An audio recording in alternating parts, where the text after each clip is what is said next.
Поистине благодатное время наступает для всех мусульман мира. Начало священного месяца. И прокуратура, и Следственный комитет, и Совет Безопасности, в том числе, и муниципальные образования в целом, власти республики.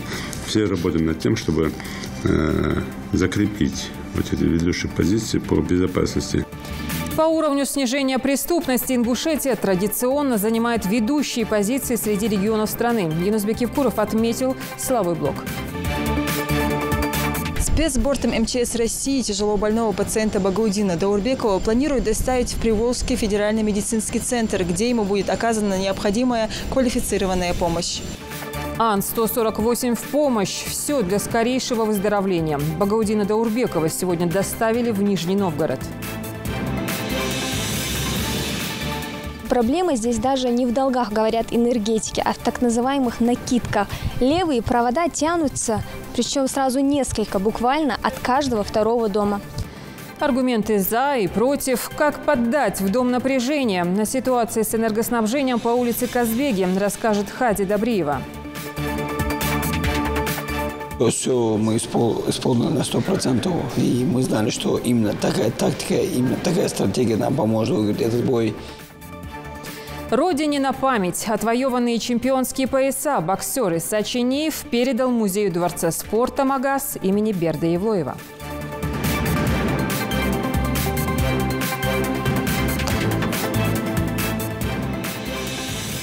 Это новости 24. Добрый вечер. Начинаем выпуск с информацией для всех верующих мусульман, проживающих на территории Ингушетии. Сегодня объявлена дата начала священного месяца Мархибот. Бисмиллахир-рахманир-рахим. Ассаламу алейкум ва рахматуллахи та'ала ва баракатуху. Меххой вент хосра бет ташдиқ иггир базабол бот хаханб Мархибот. Вей тхоср тарахдад قانر دي ويحلخر دي مرخد ده المقلع دال يمارخب وتقاب ونيرخم بي ونسيدي إيمان لودوين يقر حاجز داياخا يقر تسبتا مش داياخا قاب بيزوي يمارخب وت ديار ياسخد وجه أورح. В связи с началом священного месяца Мархибот к жителям Ингушетии обратился глава региона Юнусбек Евкуров. Дорогие жители республики, хамсеры, вежери, южери, сердечно поздравляю вас с началом священного месяца Рамадан.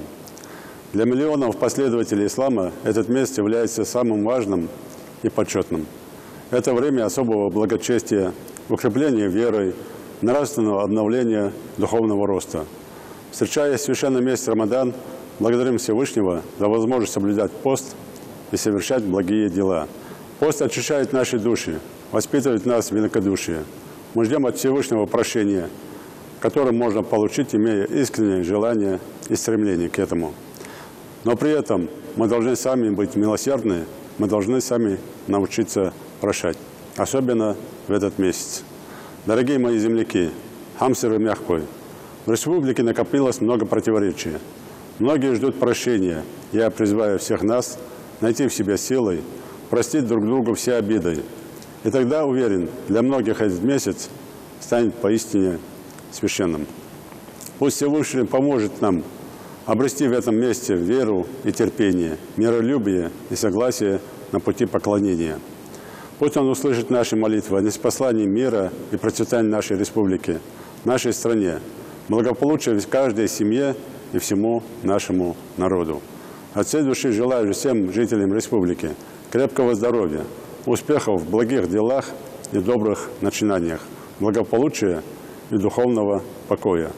Дал кабул долбы ибадат, дал шиниз долбы мархаб, дал башца болбы, дал тяхи беркетивилбы. Наступает настоящий праздник для мусульман, верующих в единого Бога. Это время Великого Поста, отчуждение от всего непристойного, полное погружение в религию и посвящение всего себя Создателю. О пользе, которую можно извлечь из грядущего благословенного Рамадана, о правилах поста, а также о том, как Аллах возвеличил этот месяц в ряде других, наш репортаж.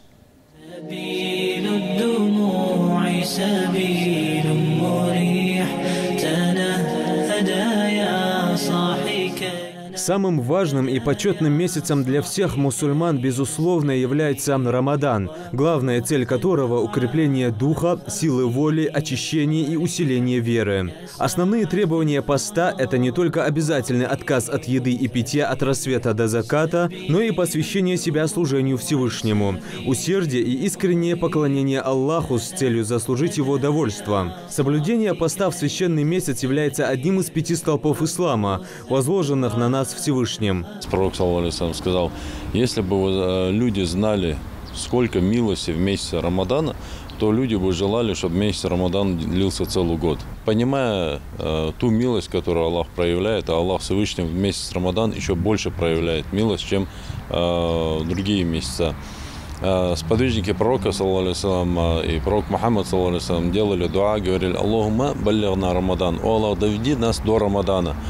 То есть сделай так, чтобы мы прожили до Рамадана, и они желали смерти именно в месяц Рамадан, нежели чем в других месяцах. Месяц Рамадан способствует развитию благих качеств постящихся. К примеру, если современный образ жизни ослабляет узы дружбы, навязывая равнодушие, то с наступлением священного месяца люди ищут примирение, а довольство Всевышнего превосходит над всем остальным. Member ta had oiler and the member had was kan amin ya qala ta had oilers and she had ya shaltaha oiler to she amin hanya har khoyshan jabri amalik din der shik so jabri amalik az oiler marhi bot hada bin so marhi be choda she gest de was dal gan waqlan da she qid ma gan waq fi hada she gester bahnish so marhi be chilagir az marhi bot tsaqaber Для соблюдения поста поведение человека имеет огромное значение. Ведь это время, когда вознаграждение за благие дела увеличивается в 700 раз. В этот месяц происходит очищение от грехов, и мусульмане получают милость Всевышнего. Самое важное, что человек, когда месяц Рамадан наступает, и он готовится к Рамадану, самое важное, чтобы он себя готовил морально, не только не есть и не пить, но и стараться исправить свой нрав. Если он сквернословит, то стараться не сквернословить. Если он сплетничает, то стараться не сплетничать и так далее. То есть пост заключается не только в том, то есть Аллах Всевышний не нуждается в том, что мы просто голодали. И Аллах Всевышний принимает искреннее намерение человека, когда человек искренне делает то, что приказал Аллах Всевышний и его посланник.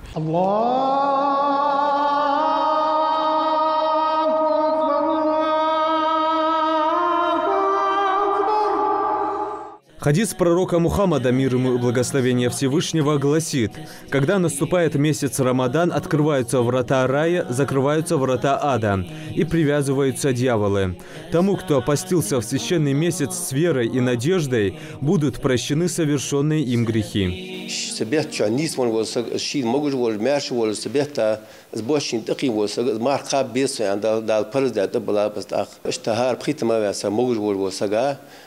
شي قابش والوسقا شرع تسميتك بالوياس قابش والجواس تسانت بلا برز ماري بوت بس برز ماري بوت ديل دح قابل والسق تون مال خبر خشين تيشا ورز قابل والسق حالة دغاتن إنه اشتدال جشتد.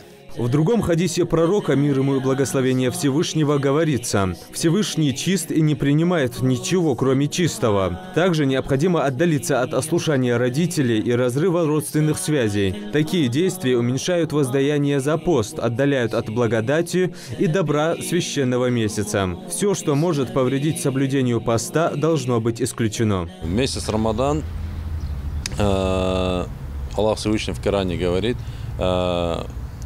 лучше, чем 1000 месяцев. То есть, если 1000 месяцев посчитать, это где-то 80 лет, 83 года. То есть, если человек будет молиться месяц Рамадан, то он будет подобен тому человеку, который молился 80 лет. А пророк Мухаммад сказал, что нет нужды в том, чтобы вы не ели и не пили. Да? Поэтому тот, кто должным образом будет поститься, стараясь исправиться, да, человек должен ставить перед собой цель, чтобы после этого Рамадана он уже был не таким, как он был до Рамадана, а хотя бы в каких-то качествах лучше. Каждый здоровый, совершеннолетний мусульманин обязан держать пост весь месяц. В хадисе пророка, мир ему и благословение Всевышнего, говорится: «Тот, кто не оставит плохого слова и поступка, нет ему нужды оставлять питье и еду, как много постящихся, которым их пост не доставил ничего, кроме голода и жажды». Мы должны со всей серьезностью отнестись к этому месяцу и не упускать надежду и шанс на прощение. Дай Аллах всем мусульманам возможность следовать сунне нашего пророка Мухаммада, мир ему и благословение Аллаха, поклоняться Всевышнему искренне и получать от него полное воздаяние за пост. Юсуп Гелисханов, Новости 24. Продолжительность рабочего дня в Ингушетии на период месяца Рамадан сократится на 1 час. Об этом в целях создания благоприятных условий для соблюдения верующими священного поста распорядился глава республики Юнусбек Евкуров. Создан оперативный штаб в правительстве Республики Ингушетия, куда в Рамадан смогут обратиться жители по вопросам газа, электро- и водоснабжения. Информация будет обрабатываться в круглосуточном режиме. Работа оперативного штаба продлится с 15 мая по 17 июня.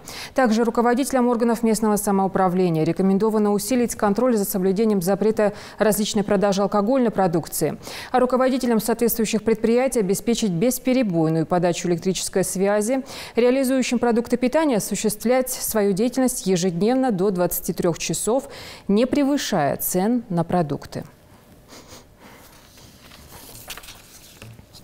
Сегодня из Ингушетии в Сирию отправился очередной батальон военной полиции с миротворческой миссией. Перед отправкой с военными пообщался глава республики и спикер парламента Зелимхан Евлоев.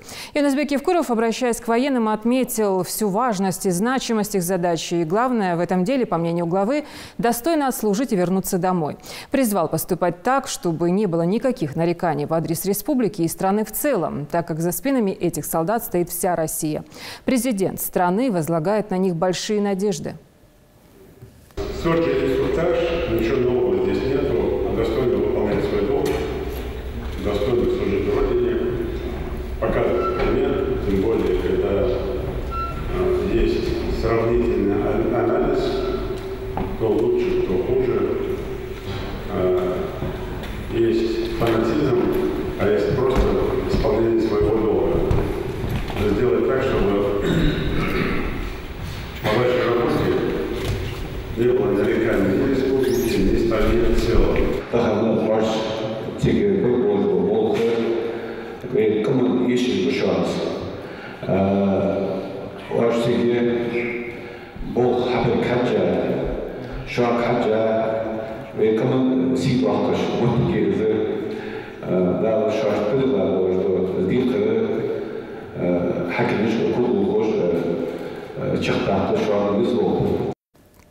Юнусбек Евкуров в ходе совещания с представителями силового блока Ингушетии отметил устойчивое снижение уровня преступности в регионе и поблагодарил руководство силовых ведомств за слаженную работу, благодаря которой Ингушетия вошла в тройку самых безопасных регионов России. В частности, количество преступлений в минувшем году на 100 тысяч населения составило в республике 334, а в 2016 году 380. Как отметил Юнусбек Евкуров, по России этот показатель выше в 4 раза, по СКФО в 2 раза. По уровню снижения преступности Ингушетия уже традиционно занимает ведущие позиции среди регионов страны. Властям республики в значительной степени удалось улучшить криминогенную обстановку, ликвидировать очаги терроризма и экстремизма в регионе, заявил руководитель субъекта. По мнению главы региона, стремление к сохранению стабильности в республике основывается на принципах единения общества, всеобщего согласия независимо от национальности, политических взглядов и вероисповедания. Глава региона отметил, что большинство случаев нарушения закона в регионе носит бытовой характер. Еще раз хочу выразить благодарность, сказать спасибо и коллективно тоже передать. Ну и, пользуясь случаем, там у нас майские праздники пошли на высоком организационном уровне, и все вместе в усиленном режиме работы отработали, и на постах все отработали, и в целом профилактические мероприятия провели. Ну и, как я говорил, те преступления, которые были там бытового характера, они были максимально в короткие сроки раскрыты. По уровню снижения преступности мы уже, там, республика традиционно занимает ведущие позиции среди регионов страны. И это все стало благодаря, возможно, в первую очередь, работе органов правопорядка. Здесь, конечно, огромный пласт работы за Министерством внутренних дел, в части касающейся общих видов преступлений, Дмитрий Богданович. И то, что уже и Генеральная прокуратура, и другие надзирающие органы подтверждают факт и отсутствие или минимальное сокрытие преступлений, и факт роста раскрываемости. Ну и мы это тоже видим. Да. Даже любые праздники проходят, мероприятия проходят, и почти все преступления, они там уже в процентном соотношении быстро раскрываются по горячим следам. И экономических, там, и коррупционного направления, особенно там экстремизма и терроризма. Здесь, конечно, большой объем работы и Федеральной службы безопасности, и в целом все структуры, и прокуратура, и Следственный комитет, и Совет безопасности, в том числе, и муниципальные образования в целом, власти республики. Все работаем над тем, чтобы закрепить вот эти ведущие позиции по безопасности. В этом году, 5 июня, МВД Ингушетии отметит 25 лет со дня образования. Это структура, в которой каждый сотрудник знает, что он несет прямую ответственность за благополучие и безопасность жителей своего региона. Отважные люди, без оглядки на собственные эмоции, в назначенный час готовы постоять за страну в целом. Так было и в 2004-м. На республику напали 22 июня, шел бой, были убиты. Тревожные сводки разлетелись мгновенно. Всю ночь группа тогда еще милиционеров держала бой против террористов.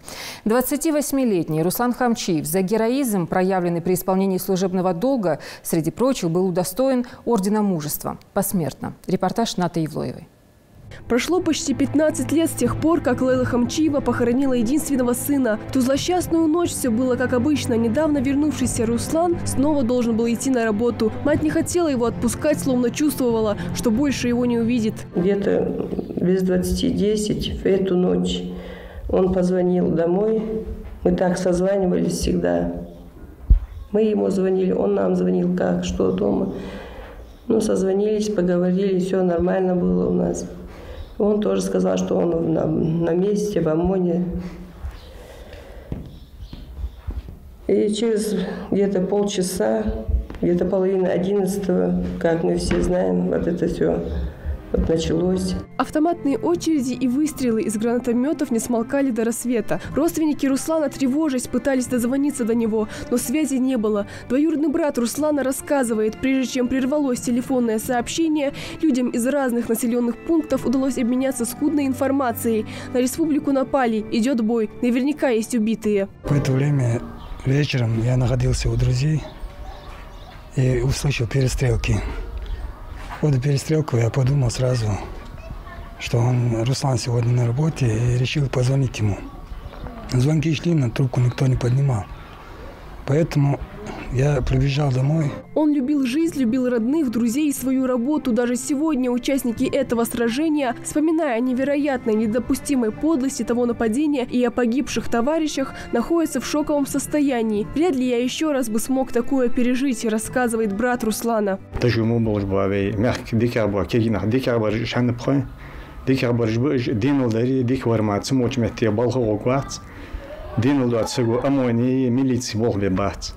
أنا عالشة تخلون جده وتج مير خلويزج دين الخليج متيجيش زبال تسقاطش تحسك بوصلك شو دوافسك بوسك عالشة تيش كواس ما أدري. Работник ОМОНа Руслан Хамчиев свой последний миг на этой земле встретил лицом к лицу с врагом. От полученных ран он скончался на месте. Мать до последнего ждала от него звонка, но так и не дождалась. У девочки был телефон, она звонит. Ты кто? Говорит, ой, она обрадовалась, что звонит, подумала, что братство. Оказывается, звонит кто-то там рядом, оказавшийся, звонит, кто вы такая? Где я сестра? Как ты? Говоришь, что я такая? Я же твоя сестра. Фатима я, Фатима она. Потом выключили телефон. Наверное, не могли сказать, и не так. Потом опять набрали, позвонили. Говорит, Фатима, говорит, кто этот брат мой, говорит. И Цовдалах, это Бог, говорит, он находится, говорит, на кругу, где-то в фабричном кругу. можете подъехать. День за днем жизнь идет своим ходом. Для Марьям Хамчиевой без отца она не полна. В житейских заботах дочь погибшего сотрудника Руслана Хамчиева лишь на время забывает о трагедии. Ей было всего 4 года, когда она потеряла папу. Теперь ей уже почти 20. Про отца вспоминать не может, подступают слезы. Что уж говорить о матери. Дети маленькие, жена молодая осталась. Есть не родившийся ребенок у нас еще. Тогда был. После родился, через 2 месяца девочка родилась. События той трагической ночи складываются в стройную схему. Правдивый и бесхитростный рассказ о том, как небольшая группа сотрудников полиции отстояла честь МВД и доказала всему миру, что на земле не перевелись настоящие мужчины. Долг, честь, отечество. Для Руслана эти понятия были неразделимы. За это отважный полицейский готов был отдать собственную жизнь за мужество и героизм, проявленные при исполнении служебного долга. Он был удостоен ордена мужества посмертно. Его жизнь оборвалась в 28 лет. Руслан шагнул в бессмертие, и память о нем будет вечно жива. Ната Евлоева, Фериде Миржоев, Майрбек Миржоев, Новости 24. Более 2000 студентов со всех регионов страны собрал 26-й фестиваль «Российская студенческая весна-2018». Ингушетию на молодежном слете представили 25 студентов Ингушского госуниверситета. Чтобы поддержать ребят, в Ставрополь прибыл Юнусбек Евкуров. О самых ярких событиях этого праздника в нашем материале. До начала концерта Юнусбек Евкуров в неформальной обстановке пообщался с ингушскими участниками конкурса. Обращаясь к творческой молодежи, руководитель региона отметил, что они здесь представляют всю республику, ее богатую культуру и традиции. Мы видим результаты, видим разницу. Буквально там, это тоже ваш период. Вы были еще детишками, в школу ходили в 8-м году, там, да, в 6-м, 7-м году, 9-м, 10-м году. И выезжая тоже, я помню, там все там говорили, нету ледовых катков, нету бассейнов, нету того, нету всего. Ну, просто все завидовали соседним регионам.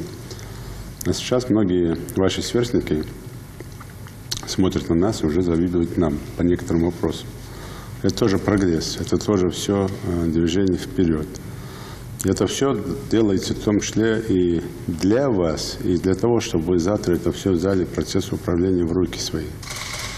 Поэтому, когда вы находитесь, почему это все вам рассказываю, когда вы находитесь на таких форумах, мероприятиях, вы должны научиться 2 вещам. Первое – принципиальности, независимо, родственники, не родственники, это принципиальности. И второе – любви к своей профессии, к своему делу. Если это будет, то легче будет работать. И вот здесь, на таких мероприятиях, здесь большое количество студентов со всей страны, ваших сверстников, учиться у них, себя показывать. Важно, как вы покажете себя. Юнусбек Евкуров также обратился к председателю комитета по делам молодежи республики Сулейману Игиеву, чтобы они рассмотрели возможность и подали заявку для проведения подобного молодежного фестиваля в Ингушетии. Они между собой общаются. Тут вопрос не в том, кто что выиграет, какие гранты получит там, или какие призы получит. Главное, что вся молодежь страны здесь, или представители молодежи, они общаются между собой, знакомятся, изучают опыт друг друга, смотрят друг на друга и в последующем посредством соцсетей будут продолжать это общение. Это главное. Ну и второе, конечно, я как глава республики, мы сейчас посмотрели, изучим опыт фестиваля и будем уже пробовать заявиться так, чтобы или в 2019 или в 2020 году у себя в республике провести уже такой фестиваль. Официальная церемония открытия конкурса прошла на стадионе «Динамо» в Ставрополе. Ребята со всей страны примут участие в конкурсах по основным творческим направлениям, в числе которых театральное, музыкальное, видео, танцевальное и другие. Ингушетию на конкурсе представляют 25 студентов ИНГГУ. Среди них есть и лауреаты прошлых лет. В этом году команда из республики примет участие в 4 номинациях конкурса. Народный танец, художественное слово, народная песня на родном языке и бардовская песня. Республика Ингушетия. Заместитель руководителя администрации президента России Магомед Салам Магомедов зачитал приветственный адрес от Владимира Путина. В нынешнем году ваш традиционный фестиваль гостеприимно встречает Ставрополь.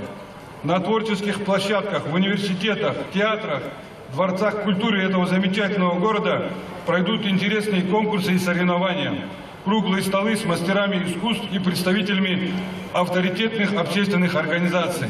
И, конечно, российская студенческая весна помогает талантливым юношам и девушкам приобрести полезный опыт в самых разных сферах деятельности, дарит им отличные возможности для дальнейшего профессионального роста, участия в престижных форумах и смотрах. Уверен, что фестиваль запомнится одухотворенной дружеской атмосферой, станет для всех ярким, незабываемым событием. Глава Ингушетии поздравил всех с ярким праздником молодежи. Добрый вечер, дорогая молодежь, уважаемые коллеги. Я вас поздравляю с праздником, хорошими событиями. И желаю вам, чтобы после этих мероприятий, после таких хороших дней, которые вы проведете в Ставрополе, чтобы вы не потерялись, а наоборот еще больше общались между собой. С праздником я хочу пожелать мира, добра, процветания гостеприимной Ставропольской земле. С праздником! Всероссийская студенческая весна продлится в течение 5 дней. Песни, танцы и театральные постановки. Молодые творческие коллективы и исполнители будут соревноваться как в командных, так и индивидуальных номинациях. Ингушские студенты познакомят зрителей с богатой национальной культурой республики. Светлана Томова, Хусен Гагиев, Рамзан Ахильгов. Новости 24. Сегодня в правительстве Ингушетии прошло совещание под руководством председателя Руслана Гагиева. На повестке дня стояли вопросы о ходе исполнения перечня поручений главы республики, данных по итогам послания Юнусбека Евкурова Народному собранию на 2018 год. Участники совещания рассмотрели 12 поручений, срок которых истекает 1 июня этого года. Они касались различных сфер, в том числе и образования. Например, о представлении предложения по устойчивому финансированию строительства дошкольных образовательных учреждений, вводимых в эксплуатацию в 2018 году, а также информации о прогнозируемой потребности строительства указанных учреждений с учетом складывающейся демографической ситуации. Также обсудили вопросы по линии Минспорта, в том числе создание адаптивной школы по физической культуре и спорту, подготовки спортивного резерва детей и взрослых с ограниченными возможностями. Немаловажные поручения коснулись и сферы здравоохранения.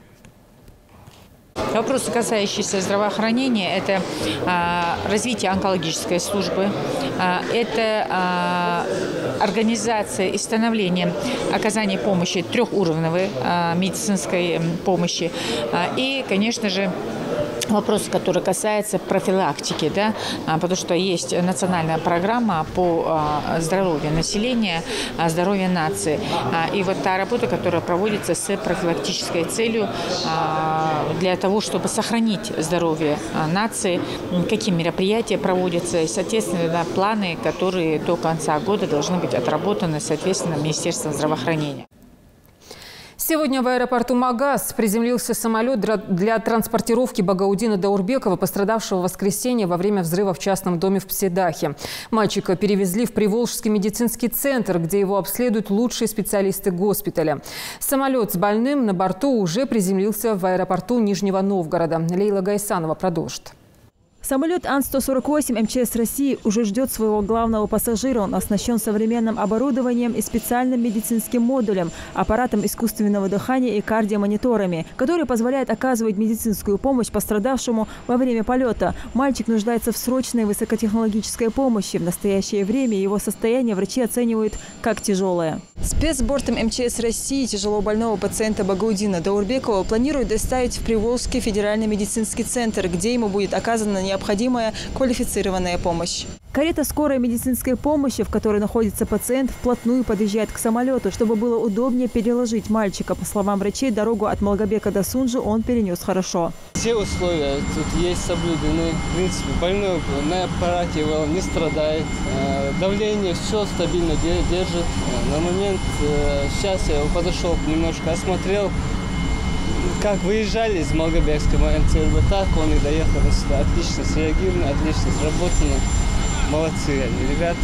Во время рейса больного будут сопровождать медицинские специалисты Государственного центра аэромобильного спасательного отряда Центра СПАС МЧС России и Всероссийского центра медицины катастроф защиты Минздрава России. Помощь на сегодняшний день в полном объеме оказана, насколько она была необходима. И переводится для оказания высокотехнологичной специализированной помощи в специализированный ожоговый центр федеральный.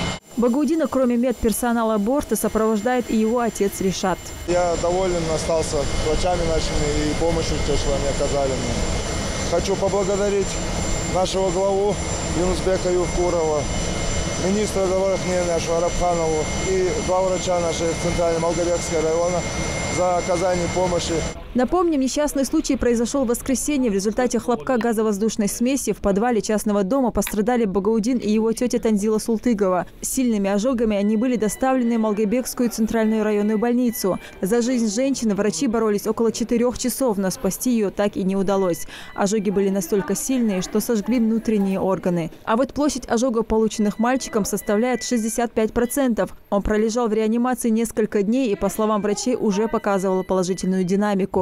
Решение о транспортировке пострадавшего было принято после консилиума, проведенного медиками МЧС России, Главного управления МЧС России по Ингушетии, Министерства здравоохранения республики и лечащими врачами. Лейла Гайсанова, Мухаммед Миржоев. Новости 24. А в детской республиканской клинической больнице врачи сейчас борются за жизнь 4-летней девочки. Она поступила неделю назад с острым бактериальным заболеванием столбняк. Болезнь протекает в крайне тяжелой форме. Причиной этого медики считают отказ родителей от вакцинации ребенка. Залина Магушкова расскажет.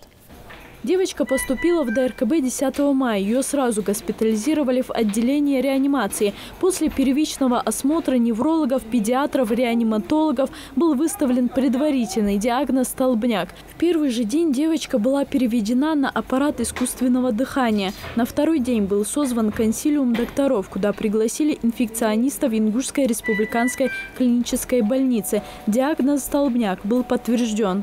Выяснено, что за 4 дня до поступления в стационар у ребенка была инфицирована рана правой кисти, по поводу которой родители в медучреждение не обращались.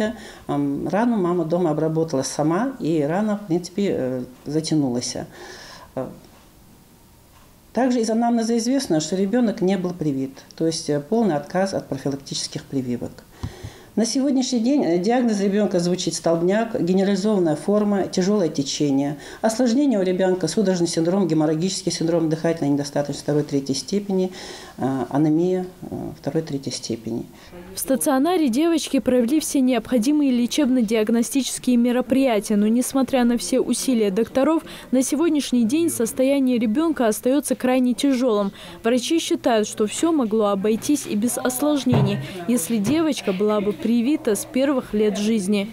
У меня очень большая просьба к родителям, которые сегодня необдуманно, необоснованно отказываются от прививок, задуматься над этим, потому что данный случай очень показательный. Если девочка была бы привита в свое время, эта ситуация могла бы не сложиться в такой тяжелой форме.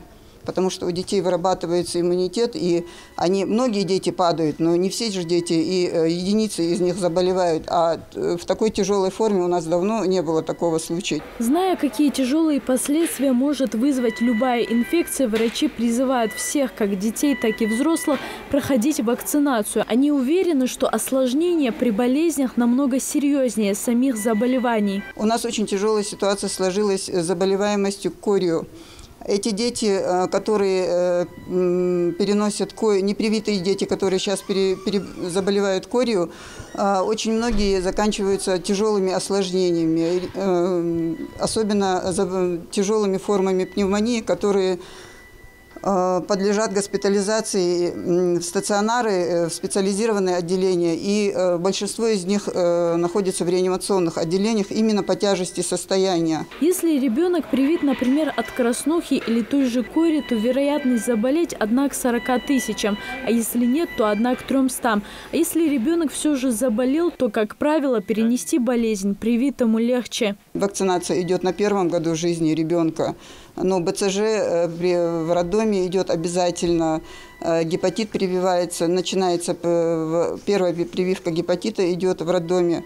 И дальше уже АКДС, детям с ослабленным иммунитетом мы делаем ослабленные, облегченные вакцинацию. Медики утверждают, после вакцинации организм будет готов к встрече с вирусами. Чтобы исключить осложнения от прививки, каждого пациента осматривает врач-терапевт, а детей – педиатр. Залина Могушкова, Хамзат Халухоев, Новости 24. Это еще не все новости. Сразу после короткой рекламы вы увидите.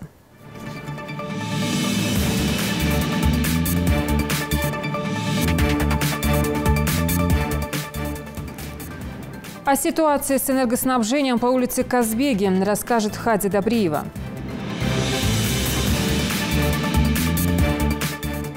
Отвоеванные чемпионские пояса боксер Иса Чинеев передал музею Дворца спорта «Магаз» Берда Евлоева.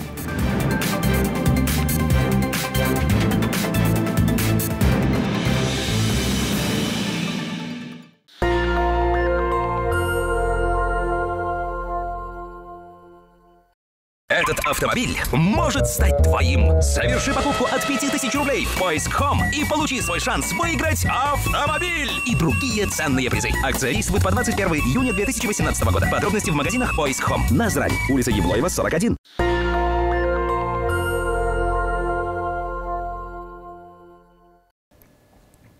Продолжаем. Минэкономразвития Ингушетии начинает прием документов для участия в подпрограмме «1000 квартир» Государственной программы Республики Ингушетия «Экономическое развитие и инновационная политика» в 2018 году. Участникам подпрограммы будет предоставлена субсидия на погашение процентной ставки по ипотечному жилищному кредиту, полученному для участия в долевом строительстве жилья. Напомним, что по плану подпрограммы участник должен погасить только непосредственно сумму кредита, а проценты за него дает государство, зачисляя их на его банковский счет. Выплатить ипотеку можно в течение 30 лет, а первоначальный взнос составляет лишь 20% от суммы займа. Целью программы является повышение доступности жилья для населения, нуждающегося в улучшении жилищных условий. Срок реализации программы рассчитан до 2042 года.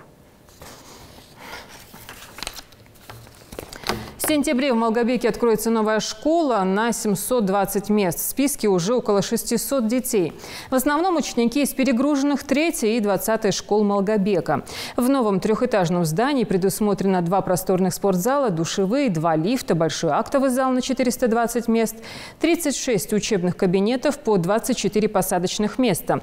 Также большой читальный зал, где дети смогут воспользоваться электронными пособиями. Учиться здесь будут в одну смену, вторая предназначена для дополнительного образования. У нас мастерские.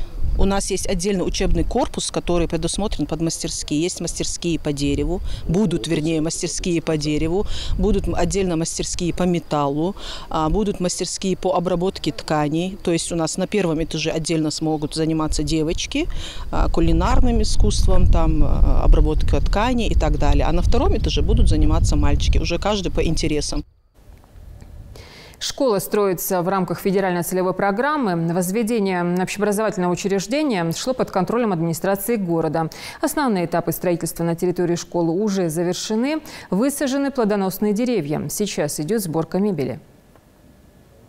Остается совсем малая часть, чтобы до конца собрать мебель, остановить оставшиеся кабинеты. А также благоустройство уже окружающей территории, которая за школой находится. Это уже асфальтопокрытие.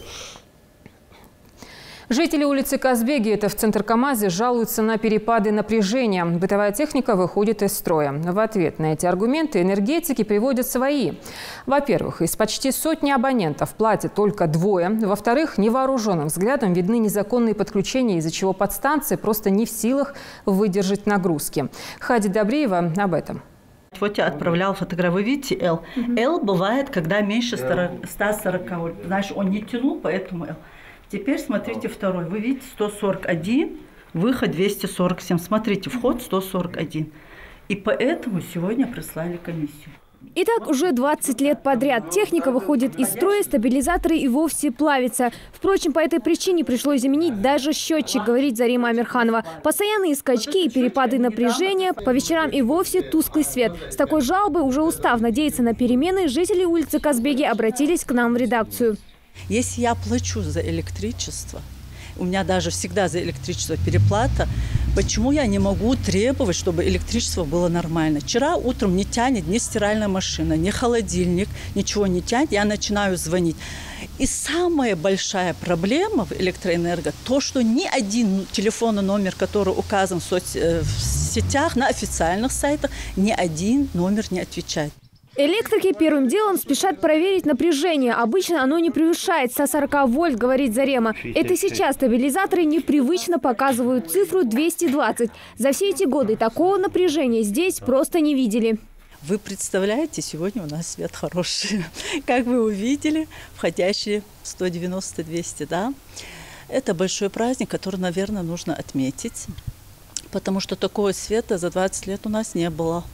За свет Амирхановы платят вовремя, долги не копят, в отличие от своих соседей. Из более 90 потребителей по всей улице фактически платят только 2 семьи, в числе которых и Амирхановы. У большинства задолженность доходит до 50 тысяч. 970 с лишним тысяч рублей. Такова задолженность за потребленный энергоресурс одной улицы Казбеги. Но проблема здесь даже не в долгах, говорят энергетики, а в так называемых накидках. Левые провода тянутся, причем сразу несколько, буквально от каждого второго дома. Комиссия отмечает, мало того, что провода накидывают в обход всяких мер безопасности, так еще и сеть перегружают. Отсюда и частые скачки напряжения, и перебои с электричеством. Энергетики сразу замечают и фазоискатель, который подключен к дому Амирхановых. Это значит нарушение влечет за собой то, что дальше жители, которые живут по этой улице, у них может быть некачественная подача электроэнергии, напряжение, слабое напряжение. И второе, это может за собой повлечь выход из строя нашей трансформаторной подстанции. Данные абоненты ставят фазоискатели, и так получается, не зная, они переходят все на одну фазу, загружают трансформатор и тем самым вводят его из строя. Потом опять же жалуются. И на низкое напряжение жалуются, и на выход из строя трансформатора. Они же через счетчик идут. Значит, мы же платим за счетчик, правильно? Ну а в чем проблема тогда? Я готова платить. Дай Аллах, чтобы всегда у нас было такое электричество, хотя бы 190-200. И если будет такое, мы рады хвалить работников электросети. Все бы ничего, да только меры безопасности никто не отменял, отмечают энергетики. По сути, жители в погоне за качественным напряжением сами друг другу гасят свет. Трансформаторы не тянут всю нагрузку. Но люди должны в первую очередь беспокоиться о безопасности. Значит, есть безопасность при эксплуатации электроустановок, специальные правила. Значит, в данном случае здесь мы мало видим, что люди соблюдали эти элементарные правила безопасности. Они подвергают мало того, что свою жизнь, так и жизнь своих окружающих людей. Левые провода комиссия фиксирует почти везде. Их отрезают от сети на месте, а материал направят в прокуратуру. Так или иначе, последние пару дней на свет жаловаться не приходится, отмечают и сами жители. Вчера совсем берег урок уже течет. Теперь немножко вот как 2 дня улучшился свет, и все. Вот так и обрадовались. Свет пока не танцуем, но саншин динадики благодаря. Вещь вообще ехал денег дать уже стиральный, как доходи, беждей нахсан диагат благодаря. А вот чем объясняется то, что последние 2 дня у людей напряжение нормальное? Ну, значит, последние 2 дня те люди, которые я ранее говорил, они, наверное, приостановили работу. В связи с этим, наверное, и напряжение пошло. Вот мы сейчас выявляем, отключали, 10 абонентов отключили, 3-фазные, дополнительные, которые потребление, не запрашиваем потребление, которые. Полагаться на совесть энерговоров, конечно, тоже не выход. И если сейчас напряжение в сети нормальное, это не дает гарантии, что проблемы снова не появятся, говорят жители. В МРСК на это дают обещание. До конца года во всем микрорайоне планируют отреконструировать все сети. Хади Добриева, Адам Далаков, Новости 24. Инспекторы по делам несовершеннолетних провели профилактическую беседу в Икажевской 4-й школе. Со старшеклассниками говорили о незаконном участии в митингах и шествиях. Они рассказали школьникам, что в 16 лет за незаконное объединение их могут привлечь к административной ответственности. Помимо прочего, фамилии ребят, которые нарушили закон, попадают в базу данных и останутся там на всю жизнь. Подобного рода поступки невыигрышно, отразятся на будущем, особенно перед службой в армии. Инспекторами ПДН совместно с участковыми уполномоченными полиции по Назрановскому району проведен ряд мероприятий по выявлению и разобщению групп несовершеннолетних антиобщественной направленности. Нами проведены мероприятия по всем физкультурно-оздоровительным комплексам, а также развлекательным учреждениям по выявлению несовершеннолетних, занимающихся антиобщественной деятельностью. Проверены все автозаправочные станции с целью выявления незаконного использования труда несовершеннолетних. Иса Чиниев вернулся в Ингушетию после оглушительного успеха в Латвии. Наш боксер защитил титулы Intercontinental и WBO International. Напомню, его соперником был Исмаэль Бароса. Сейчас чемпион дома провел пресс-конференцию, подвел итоги поединка, вручил чемпионские пояса Музею Дворца спорта Берда Евлоева и намерен хорошо отдохнуть. Репортаж Тамерлана Хамхоева. Всего одно поражение в карьере, 20 побед, 19 нокаутом. На бумаге соперник Чиниева выглядел явным фаворитом, но, как говорится, не всегда все решает статистика. Спорт – такое дело, где прогнозы делать занятие ненадежное. С первых минут 12-раундового титульного противостояния первым номером старался работать венесуэльский спортсмен. Однако на каждый удар соперника Чиниев отвечал еще более опасными ударами. Тем не менее, в стартовой трехминутке ингушский боксер пропустил сильный удар. На этом первый раунд завершился. Первый раунд завершился. Разумеется, тренерский штаб Чиниева оценивал соперника задолго до начала поединка, и теперь Иса начал работать более аккуратно. Терять титул из-за досадной ошибки – это не в стиле ингушских спортсменов. Чиниева можно отнести с большой уверенностью к числу хладнокровных боксеров, что и показали последующие раунды. Соперники обменялись нокдаунами, и в таком неспешном, но очень интересном для зрителей русле протекало противостояние. Начиная с 9-го раунда боксеры пошли в рубку, однако к нокауту это не привело. 12-раундовое противостояние завершилось. Прозвучит. Бой окончен, друзья. Ну что ж, заслуженную, на мой взгляд, победу одерживает российский боксер. Единогласным решением судейские записки говорят сами за себя. 115-112, 116-108 и 117-109 в пользу Чиниева победил наш земляк и защитил свои пояса. Победа Исы Чиниева официально подтверждена, друзья. Мы его с этим поздравляем. Молодец. Уже по возвращению домой сам боксер и его менеджер подвели итоги боя и рассказали, насколько сложным выдался поединок. Очень много знатоков бокса нам отводили роль аутсайдера. И я вам скажу больше, по прогнозам, 70% прогноза было на то, что мы до середины боя проиграем нокаутом. А бой вы видели? Чувствую себя замечательно. План, ну, все мы исполнили на 100%. И мы знали, что именно такая тактика, именно такая стратегия нам поможет выиграть этот бой. Поэтому изначально было придумано, что надо двигаться все 12 раундов и обыгрывать Исмаэля Бароса, потому что идти в размен с таким панчером, который уже есть 20 побед и 19 нокаутов, это было бессмысленно. Место для хранения своих трофеев Чиниев выбрал очень удачно. Самый крупный спортивный объект на Северном Кавказе – дворец спорта имени Берда Евлоева. Здесь недавно открылся музей, где и хранятся подобные экспонаты. Отныне почетное место будут занимать и чемпионские пояса Чиниева. И, как надеются его земляки, скоро их количество увеличится. Надо, конечно же, отметить работу директора Дворца спорта Мусы Тимурзиева, потому что отслеживает все победы, все результаты наших спортсменов. И первым делом наши ребята едут именно сюда. Мы их, так сказать, чествуем здесь и передают свой пояс, кто перчатки в музей. И таким образом у нас музей все пополняется с каждым днем. И мы, конечно же, с радостью их встречаем, радуемся каждой победе. Мне очень приятно. Хусейн Бузуртанов и Иса Чиниев нам в прошлый раз, когда первый пояс передавали, обещали и следующие все будут передавать. Они сдержали свое слово и сразу по приезду они приехали к нам. Надеюсь, их еще будет много, этих поясов. Мы будем расширять музей, увеличивать, не знаю, до тех пор, пока они нам будут их привозить. У Чиниева есть время отдохнуть и побыть с семьей. Однако следующая цель – титул абсолютного чемпиона мира. И будем надеяться, что и этот пояс в скором времени окажется в коллекции трофеев нашей республики. Тамерлан Хамхоев, Майбек Миржоев, Новости 24. Следите за новостями на канале Ингушетия и до встречи в эфире.